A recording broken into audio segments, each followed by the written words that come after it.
Hey folks, Randy here with Dolan Cut and Trim. So this is a video that I think may literally not exist anywhere on YouTube. This very well may be a first time ever. It's the video you never knew you wanted, but now that it exists, you just gotta watch it.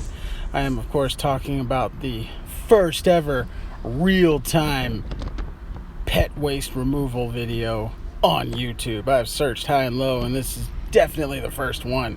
Now you might be wondering, Randy, why would anyone want to watch this? And that's a good point, man, and I'm not sure. I mean, only time will tell, because honestly, this video could end up being pretty gross.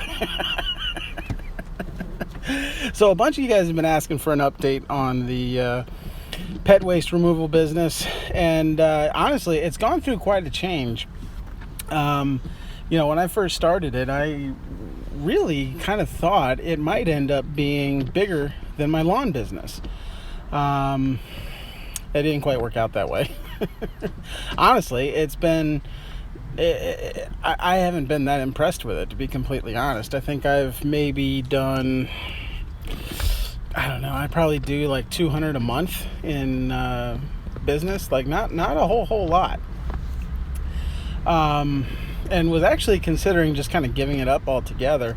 But I actually am subscribed to a YouTube channel that's really been helping me learn. That's why I actually do things a lot differently as a result of it. And actually, it's a subscriber to this channel. Croupin's Poopin' Scoopin' is a YouTube channel here on YouTube. And they obviously they're a pet waste removal company, and that's all she does.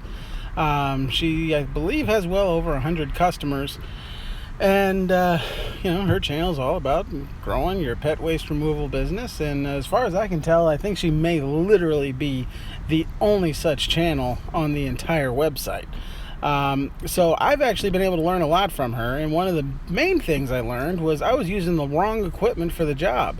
When I started the pet waste removal business, I ordered one of those dog poop pickup kit things on Amazon. I think it was like $22, and it was like this little tray thing, and it came with a little very flimsy rake that you would kind of rake that into. And then when I'd watched what I could find online, basically, you take a bucket, you set it up in the yard, and you just kind of fill up your tray, and then as the tray is full, you put it in the bucket and keep going.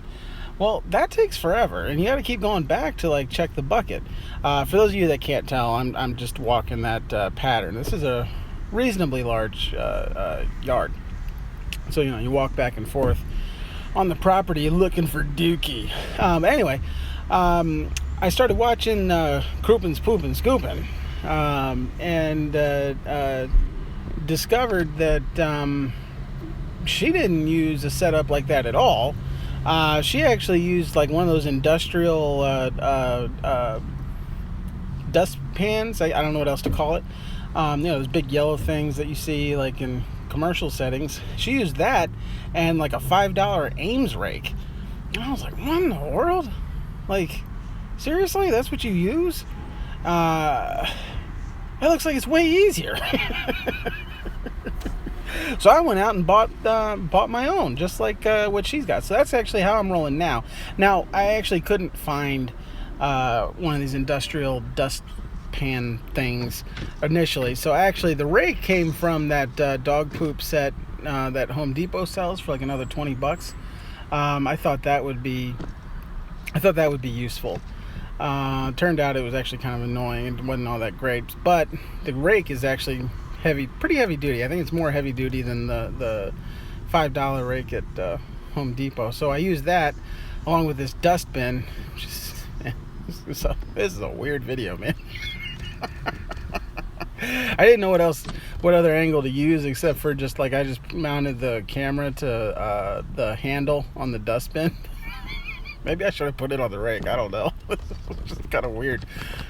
Oh yeah, there's that boat that's in the middle of the yard. Anyway, so I ordered one of these dustbins on Amazon. I think it was $17, and I've been using the method that Erica uses on her channel, and man, it's so much easier.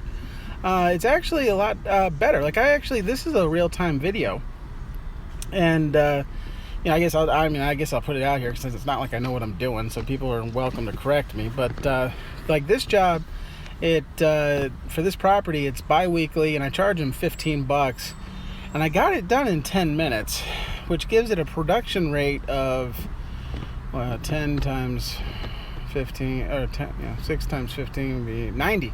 I believe that gives it a production rate of $90 an hour when I'm actually clocked into a job, which, I mean, that's pretty good. I mean, my production rate on mowing is more like 70, 80.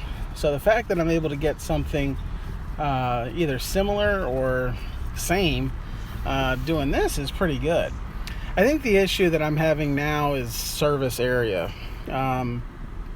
I've literally only ever seen 2 other poop removal companies in the Glen Burnie area.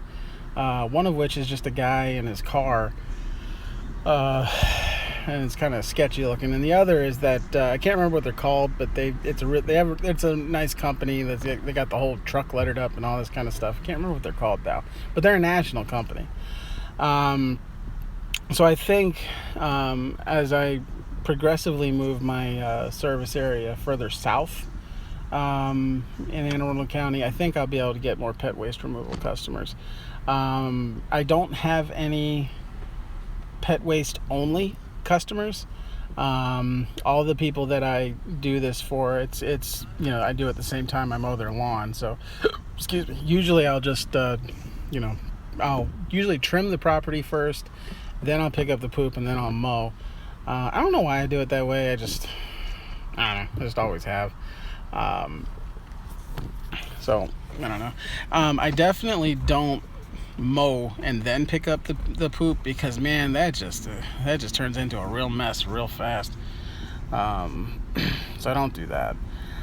But yeah, I mean, I like I said, it's not the biggest business in the world. I'm not even sure if I've done 100 services total since I started a year ago. Maybe I have. Maybe, I don't know. Like I said, I haven't done that much. No, I bet it's more than 100, because I bet the business has brought in, it's brought in $2,000 in the past year. I would think. I don't know. I really should have looked this stuff up before I just started talking about it. Not gonna look it up now though. But I don't know, man. It's easy money. The one thing that I do think that's kind of funny is, like, when I'm doing it, man, obviously it stinks because you're carrying around a big bucket of poop. But it's like sometimes I'll be walking, I'm like, oh, I think I'm getting near another pile because I just caught a whiff of something, and I'm like, oh, I caught a whiff of the dustbin because it really stinks because full of poop. So I think I'm done at this point. And oh no, not quite yet. I got this last zone. The one thing I do, and actually I'm kind of curious to hear what you fellow scoopers, how you handle this. I think that's what we call ourselves in this industry, scoopers. So my fellow scoopers, how do you handle getting rid of the dookie? What I do is I actually just tie off the bag and I leave it in the customer's trash can. But I'm curious if somebody else does something different. Like, I'm definitely not taking all this dog crap back to my house, you know what I mean? That would be gross. So, I mean, you'll see here in a second. Because I think I'm almost to their gate. And I think, no, I'm not. I don't know why I'm just such in a hurry for this video to end. So I guess because I don't have that much to say. Just kind of wanted to give you guys an update, and this is how I'm doing it now. It's kind of gross that I used the poop picking up rake to move that, but well, what are you gonna do? So yeah, now I'm like walking out because I'm done, and I'm just going over to where their trash cans are. And at this point, I just rip the bag off the scoop thingy, and tie that sucker off. In hindsight, now that I'm watching this, I really should wear gloves. That's pretty gross. I mean, I'm really careful about like not touching anything and like making sure the bag's kind of like folded in on itself, but in hindsight, that's kind of nasty. I should wear some gloves. I'm definitely gonna have to use some hand sanitizer after that. That's just nasty. And then it's kind of funny. I was gonna show you guys how I store this, which you actually are gonna see how I store it, but I couldn't, like, the bungee that I used to secure it kind of got wedged in between the mower and the truck, so you're not gonna actually get to see it safely secured. But whatever, you'll kind of see. So this is Randy with Dolan. I'm trying to reach it now and I can't get it. Eventually I just give up and put it in. So this is Randy with Dolan Cut and Trim. This was the update on my pet waste removal company. I hope you enjoyed this video. Thanks for watching.